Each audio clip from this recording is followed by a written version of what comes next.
Welcome back. Like you guys. Welcome back to boxing. Man, I just want to have a little boxing talk this evening, man. How y'all doing this evening?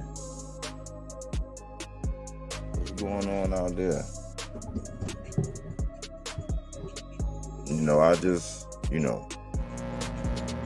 I call this channel the Pulse of Boxing. Because at any point in time, about any given fight, I believe I can give you a pretty good barometer of what's really going on. And I can say, man, I'm being optimistic about 2023, but it's something we got to do in the community, man. Like, it's something that happened at the end of 2022 that was still dragging off into 2023. Yeah. We don't keep the same energy for each one of these bosses, man.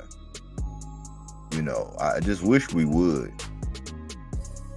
Like, your disdain, your voice behind the microphone, amplified in apologies or taking back or cleaning up any kind of mess or being remorseful or just admitting that you messy, it should be just as loud as the shunning. And I see a lot of people taking like a cowardice way about doing it, man. They just want to say, oh man, the girl lied. It's like, nah, man, y'all were quick to point your fingers at Tank.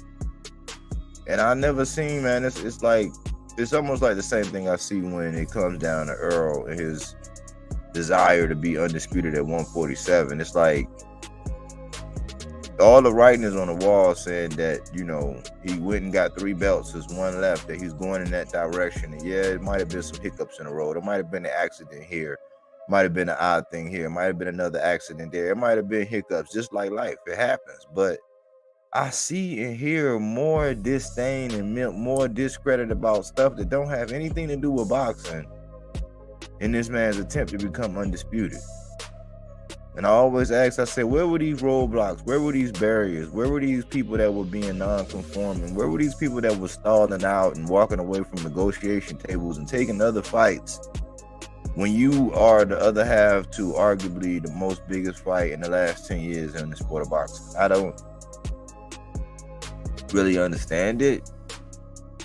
I'm still trying to wrap my mind around it. And how do we one day put up a banner to be this beacon of light and this voice for the people to, speak for boxing and speak for, wanting to fight the best and all that one day, when we are shaming a young brother that is actually doing his thing, putting on one of the littest cards? Salute the PBC. How do we do that one day and then the next day we act like we didn't do it? Like, boxing is in a weird place, man, because it seems like people who have a handle on it and people who have, platforms to speak on it, man, it's I don't know, man. Maybe I'm a micromanager. Maybe I'm a little controlling, but it's just like, man, the messages that come out, they be so lame, man.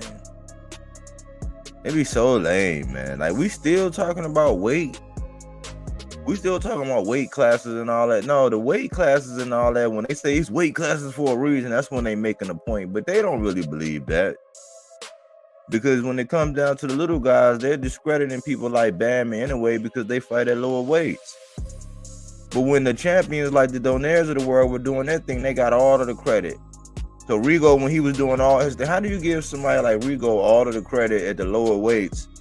Give excuse for when he was at Lomachenko for being pulled up, which all could be true as far as his opponents. But if you're gonna say that somebody is a big bad wolf in Rigo or in Donaire, then as time go by and these guys get beat, or other champions in the same weight classes as them start doing their thing, how do you discredit them? That's what I'm trying to figure out. It goes on. I see it goes on at the smaller weights. A lot of it goes on at 135, only because, a guy was able to acquire all of the belts. But I always ask, man, was that same energy given towards T.O. when he got all of the belts? It's an era where it's a lot of knee-jerk reactionists, a lot of people that, they want to be first. I always say, man, you got to watch them people who always want to be first. They got to be first. They got to be always putting out. How valuable is it where all you really are is an echo, a relay? In my business, we call that a relay, where, one thing happens over here is relayed over there, and then, something happens whenever that relay is activated. So, the bold print comes out from one channel or one group of people, and then, it's all these little echoes, these little chirps saying the same thing, lock in step with a message that it's a mixed signal message, because in one breath, depending on the boxer you're talking about, the bag is everything, getting to the biggest bag and selling out arenas and doing tickets and numbers, and then you want to discredit that, and then you want to big up somebody else about skills, when the truth is, we don't like the truth in this era. Like, and nowadays, when you question somebody's resume, what's going on the big rebuttal is for somebody to try to figure out who that opponent, especially if they like that boxer, who the opponent is, and then discredit the opponent's resume. It's the biggest goalpost move out there. And it happens. There are major people, big wigs, people that know boxing in and out, that play and cater to casuals 1 minute and then cater to hardcores. And that's the excuse they give, because they say some outrageous things, Especially when it comes to certain fighters. I still hear people justifying why Shakur Stevenson and Devin Haney can't fight right now. I understand the business and all that. I get that, all that. But, like, y'all don't... If we're not going to understand or cater to the business of boxing at all times, then how do we do it sometimes? How do we do it sometimes? How do you call Shakur Stevenson a clout chase because he get in the ring and say somebody's name, but then when it comes out that your fighter and Shakur had a silent agreement behind closed doors to fight later on, now all of the heat was on Shakur being the clout chaser? No, they both are being clout chasers. Because until really the Lomachenko fight is being made, yeah, people giving Devin credit, saying, oh man, he'll run all to the smoke, he'll fight anybody, he'll do this and all. It's like, that can't be proven. There were too many opportunities and too many reasonings and too many examples of how a better fighter could have been fought by Devin and a lesser opponent was chosen and followed through with. It's always a lot of energy, depends on who the lesser or the weaker of the opponent is. It seems like that's always the pressing issue. And then in hindsight, it's like, oh, they say everything but let's fight. Well, how do we play this A-side game? And I say, look, we gotta dictate. We gotta dictate. Are you an A-side or a B-side? Right when the conversation first get brought up, whoever the opponent is, we gotta dictate. Okay, who's the A-side? Who's the B-side? Okay, what's A-side acceptable behavior? What's B-side acceptable behavior? You can't run around here acting like you the A-side all the time, then whining after the fact saying, oh man, they ain't never do this and all that. So I guess the game that DHP in them is playing right now was that I guess they would believe that Shakur would be the A-side, to see the star. And now it's all this, knee bending to Bob Arum, when before I was saying, man, Devin is Bob's new bud. People didn't like that. People still don't like that. It irritates them. It's almost like putting my nails on a chalkboard and scratching it. Or I guess like a dog, I guess if you blow a whistle without the peanut in it, drive them crazy. That's how they treat that. And I don't get it, because when I was saying that Bob is controlling everything and he's running everything, they were saying, no, he's not. He's a boss. He can do whatever he wants. Now it's all this laser-like focus towards Lomachenko. Why? Still haven't heard anything. I heard somebody come out and say that it was, but it's just, this and that, but they're still questioning Tank. Tank got a fight on deck. Tank got a fight this weekend. We're not hearing anything about the undercards. Everybody's caught up and everybody's now taking their liberties to actually point fingers at the woman who made the call. Everybody's trying to shirk their own. Some people going too far, calling out her name and being all disrespectful. You know what I'm saying? That's not our place to really do that. Our place should have been to sit back, gather all the details, and then make an honest and fair assessment. But this is the social media age where everybody was quick to come out and point fingers, just like everybody is quick to come out and believe anybody for whatever they say on social media. And what their actions showing, like going to go get 3 belts, getting in the ring saying somebody's name, moving up. Now the excuse for Shakur is, oh man, well, he lost his belt on the scale and that made him this and this and this. Well, how do you still have him on your pound for pound then?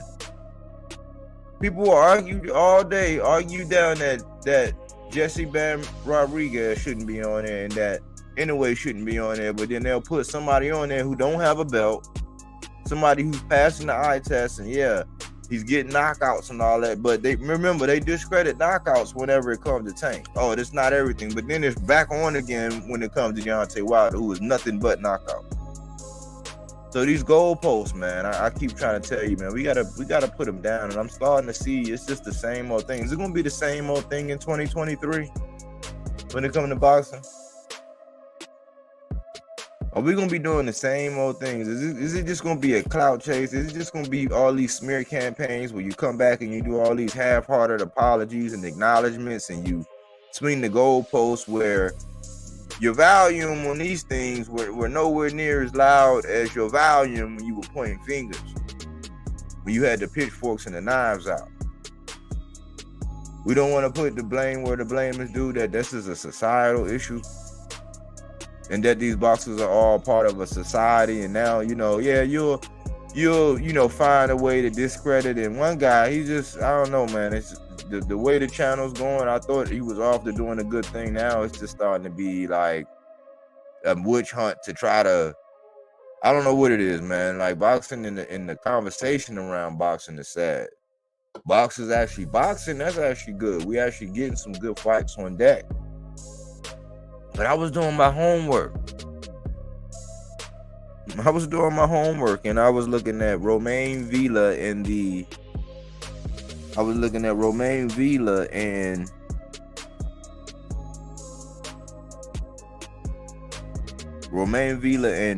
Speedy Rashidi Ellis. And I'm like, man, could this be an upset fight? Could this be an upset fight? Now, I say, well, I guess you would say having a bias towards Rashidi because you want to see him do well. You know that he has showcased his talents. You know the story behind him over at Golden Boy, and you know the history with him sparring Canelo and everything. But we know about the talent. His name is often brought up in that new crop, that school of piranhas that's, right there waiting for when them belts come loose and as them belts come up for grabs. We know that, right? I saw some things against Alexis Rojas that said, oh, I see a couple chinks in the armor. Now we don't know. That's been a while ago. And we don't know, but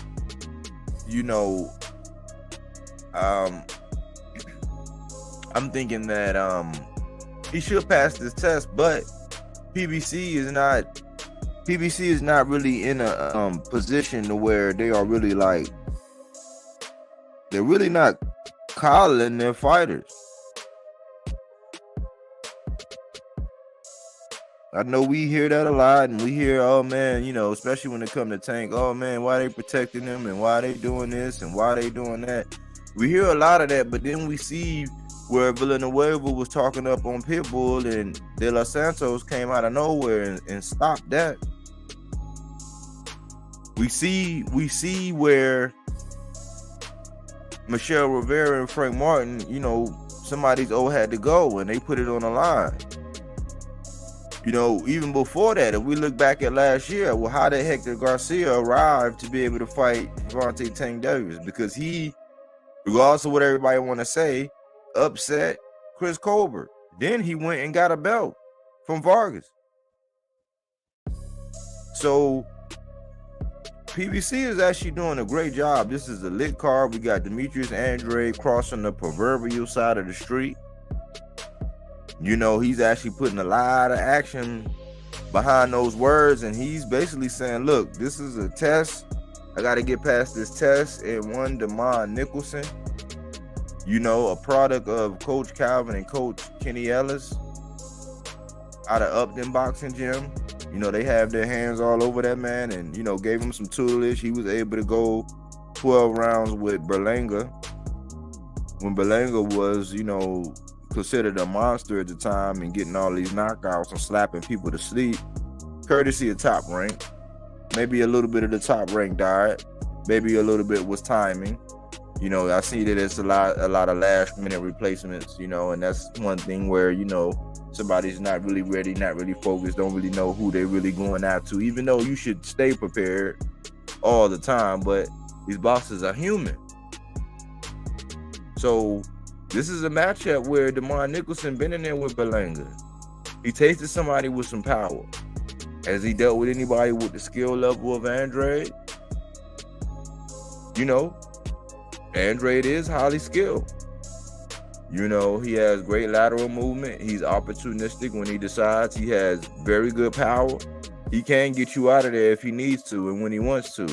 Very slippery, considered slick, somewhat awkward in the movement. He's rangy.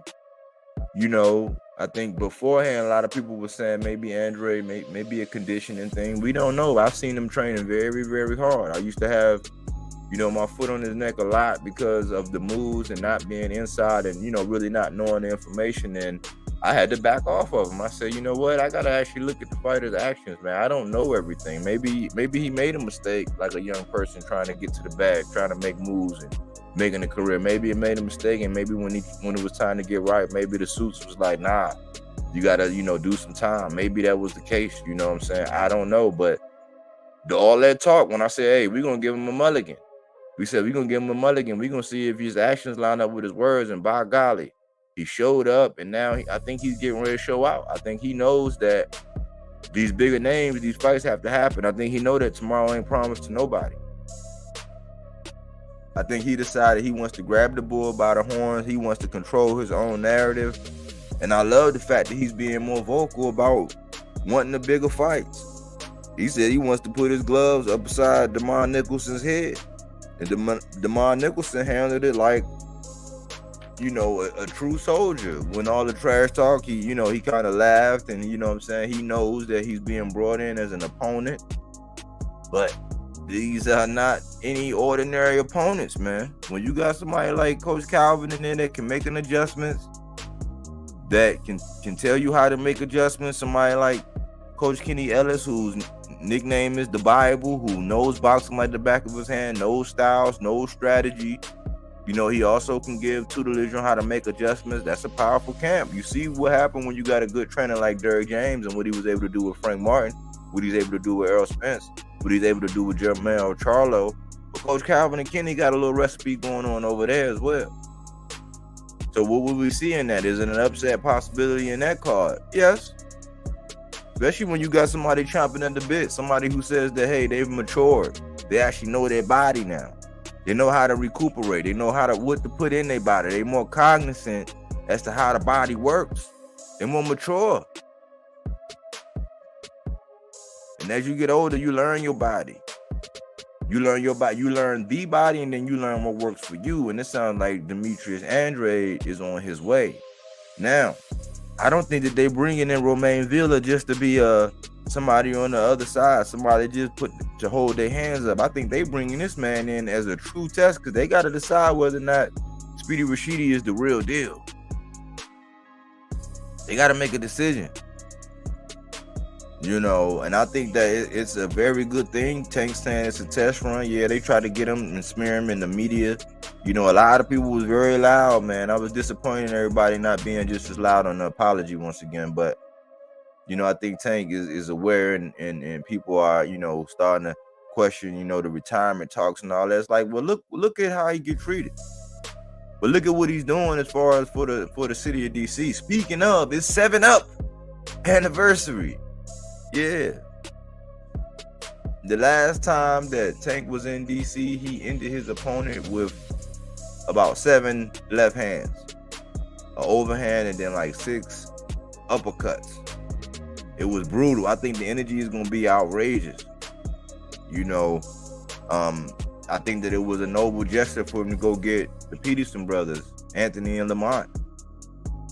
Just a fight of this magnitude with this many people that's looking like superheroes, man. I think that's something to applaud. Especially if this is truly a test run, man. To be able to get Andrade over there, to have Boots in a showcase fight against a dude named Karen, to have Speedy Rashidi Ellis on there showing his talent against a knockout artist who's not going to be in there to play. To have Demetrius Andrade go up against somebody, you know, in your stable, under the same tutelage as your coaches, put them up there. To put Mia Killer B. Ellis up there as a rising female boxer, the daughter of Coach Kenny Ellis. To give back to your people and bring that kind of fight of that magnitude, to have that many fights back to back to back, and to do it against a guy named Hector Garcia, because trust and believe nobody saw him coming when he beat Chris Colbert. Well, Colbert didn't really want to engage. He didn't really want to engage towards the end of that fight. You know, got a chance to hear an interview with Chris Colbert the other day, and he was like, look, he was saying he hoped the man didn't get robbed, and I thought that was a noble thing for him to come out and say that. You know, but this is a huge card. I think this is Tank showing that, yeah, I'm flying, I'm spreading my wings, I mean business. You know, he's not going to get the credit that he deserves, because people are always going to use that, yeah. So they'll point out the hypocrisy right now, but then they'll find a reason to stick his finger in their ribs or in his eye later on. It's just a matter of time and what goes on and how he looks in this fight. But Tank says he's coming in to seal the deal and to finish some business so he can get on to this Ryan Garcia.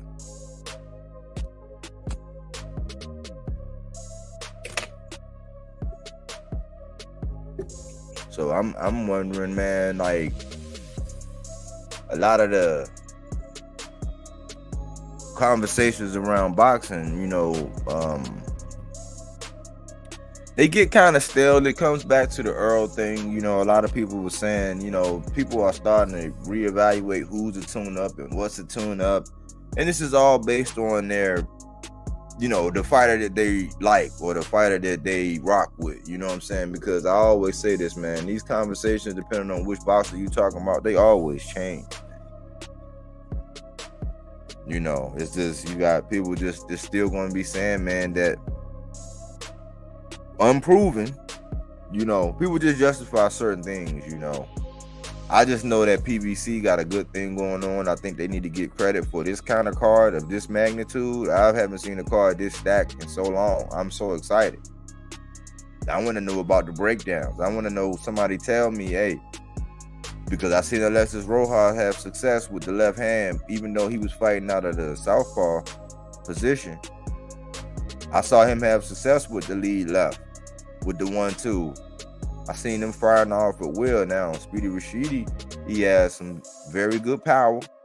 I think if he let his hands go, I think he could be blistering. You know, he has blistering speed. I think he's a lot rangier. I think people think that he's shorter than what he really is, but he has a wide wingspan, and he has incredible reach. He's fast. So, you know, could that be an upset? Could it be? Because Villa not coming in there to play, man. Villa gonna see now. What I do see with Villa is he puts mustard on everything. Every single punch he throws, he's coming with it. He's putting everything behind it, which I think is bad, because if he get caught, a lot of times boxers might close their eyes when they do that. If he get caught winding up because Speedy Rashidi is a lot faster with the hand speed, then it could spell disaster for him. But he does have significant power. I think that he has to reset his feet a lot, you know, and I think with the lateral movement and Rashidi being able to move, he can neutralize some of that power, because you got to be set. And I think that this guy got to be up on you, and he's just going to swing for the fences in front of you now. If Speedy Rashidi don't get him out of there or embarrass him or make him think a lot early on, that could catch up to him in the later rounds. You know, when this guy's just been pounding away. I think when I also saw in that fight with Alexis Rojas had some success going to Rashidi's body. And I'm only saying that fight is a better gauge because we know what kind of fight Alexis Rojas is. But I believe in Speedy Rashidi. It's just the activity and, you know, the few rounds that he's had coming back and, you know, us getting reacquainted with him because, let's be honest, De La Hoya had that man up there on the shelf. That's a good fight. Deron Anderson, this guy, well, we know this guy got some power, but I think it's in everybody's mind, it's a foregone conclusion. Even though it's kind of hard to do that in boxing nowadays, but it's just because people don't know him. You know, I think that the fight between Tank and Hector Garcia is going to be a good one. We heard the comments last week from a fighter talking about sparring once again, which is supposed to be like Vegas, which happens in Vegas stays in Vegas. A la what happens in sparring stays in sparring. But we didn't see him stink up the joint and get kicked out like the rumor has it or the current narrative that's always being pushed. But what people want to see is how is Tank going to get rid of Android Garcia? How is he going to do it? That's what we want to know. I know he's going to bottle up some of that energy and some of the things he's went through. He's going to bring that to the table. You know, I don't really like the way he always get reduced down to being a knockout artist. Like that's some kind of bad thing. That means that he don't leave it in the judge's hands pretty much. 2 out of all, I think, 28 of them went to the judge's hands. 28, 26, one of them. 2 fights went the distance. So I don't think it's just a knockout artist when you do that, when you've been faced, especially when somebody that you knocked out a long time ago to get a belt is going to a draw with Jose Ramirez, and people are saying it's okay for Ramirez to turn out a fight with Regis when he got a belt. But they just went to a draw and he's getting ready to fight somebody in Comey right now at that weight class. Like, I don't think, you know, it's kind of hard. Just like I heard a lot of discrediting of Mario Barrio. But who is he and what this and that? Like, just trying to pick him apart because he was on the other side of Tank. Was he a world beater? Probably not. A lot of people don't ever see Mario Barrios as a world beater, but we don't see and hear a lot of the talks. Like, we only hear wild conversation. Like, let me give you an example. You might hear a conversation where somebody will tell you that Tank can beat Bud. Now, I've been put out a video like 2 years ago, maybe 2, coming up on 2. Well, it was when I first started, so it's like 1 year and 8 months, like around the time when I first started. And remember, I changed over my channel from my personal name to Bodywork back when I was Michael Rogers and not Bodywork. But I said the measurements of Tank and Pacquiao have the same measurements. Him, Pacquiao, and Gamboa, which Gamboa has a 1-inch shorter arm reach, but they're all the same height. All have the same reach, 78-inch reach, 5'5" or whatever. Same height. So they'll come out and tell you all day, every day that Tank can beat everybody, not name, you know, Spence, Devin, and Boots, right? They'll come out and but you don't hear those kind of conversations when they come down to Devin Haney. You don't hear those kind of conversations about moving up. It's just like I said that, you know, people are asking, well, who's Earl gonna fight? You can go to 54. Is Fundora even worth it? Is he real? But so they're gonna discredit whoever Earl decides at 54 because they have a problem with Earl, just like they do with Tank. It's kind of crazy when it comes to these two boxers, and it's kind of weird because when you really want to know the nitty gritty and you really want them to break it down, they really can't. It's just a bunch of moving the goalposts over here before you get so far away from the point that they were trying to make, which is felonious, that it don't make any sense. It's a waste of your time to even address it. But nobody ever says anything about Earl Spence moving up to 54 and for his first time moving up and getting adjusted and all this, but everybody else has to get adjusted. But then they'll discredit the little guys like Inouye and Jesse Bam Rodriguez because they're at little weights. I heard somebody comment on something that I put out there, a comment that I made on there, you know, big up in Bam Rodriguez, and then another one where I was big up in a way. You know, and they were saying, well, do you really get credit when they moving up at those little weights? It's like, yeah, if you go up 3 weight classes, that's 10 pounds. On a smaller frame, that's a lot. But let's not have that conversation when we were talking about Devin Haney moving from 135 to 140 to see Mr. Gary Russell when that was 5 pounds difference and everybody was crying about it. But we never hear people say, oh man, Devin would beat the shit out of Earl Spence, or Devin would beat the shit out of Bud, or Devin can beat everybody from. They don't say that, but Tank, even the people that been shitting on them all last week, Tank, they'll put him in all these conversations about how they want to see him at welterweight, but the energy is different when it comes to Devin and Shakur and them, even though they are naturally bigger. They say that they're supposed to be fighting at 47 or 40 at least right now. Ain't that kind of odd, man? It's just how these goalposts, depending on who we're talking about. Things that we got to clean up in boxing, man, and I see it still got legs, big hairy legs in 2023, which is kind of appalling. You know, I think silence is consent. I think we need to say things about this. I think people need to be more vocal, man. Like, stop letting whoever, because, you know, they got a good charming personality or they real funny, just get away with all this goalpost moving and slander. Stop letting them narratives be spread. Stop putting gas on those narratives. Cover it up, douse it out. Forge a standard up against it, because it's real sloppy, man. You know, they over embellish about Canelo and they want to give all these props, and then they want to diminish Dimitri Bivol. I don't know, like, in this world, let's say in this world, how could you ever put Devin Haney over Dimitri Bivol after this fight? Now, color, all that, like, is it just me or because I thought I saw Dimitri Bivol beat Canelo and Zurdo, and I thought I saw Devin Haney beat Kambosos twice. That's what I thought I saw. How could you have him over that in the pound for pound? Like, how could you have, anyway, on this third weight class up, who went out there and stopped Donaire to the body, and then went up and got the belt from Paul Butler?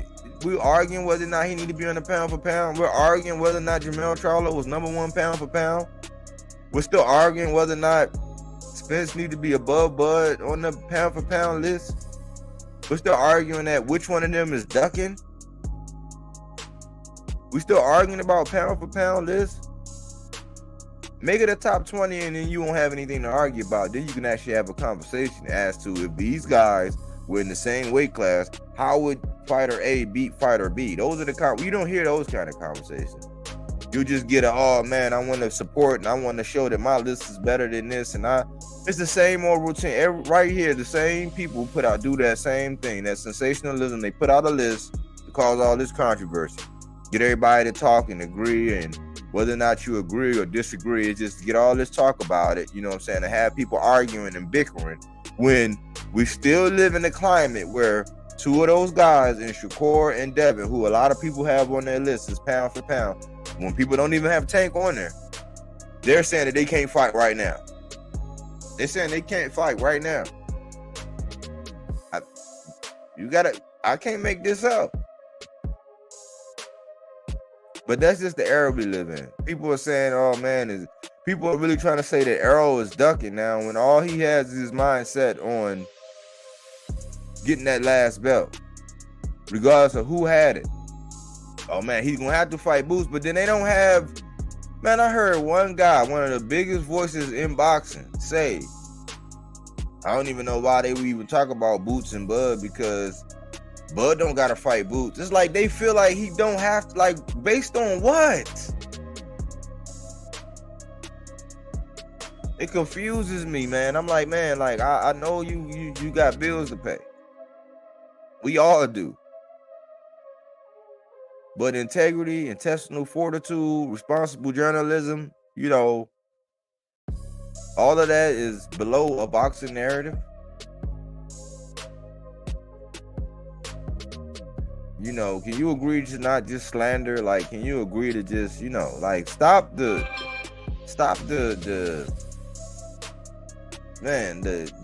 goalpost moving. That's one thing.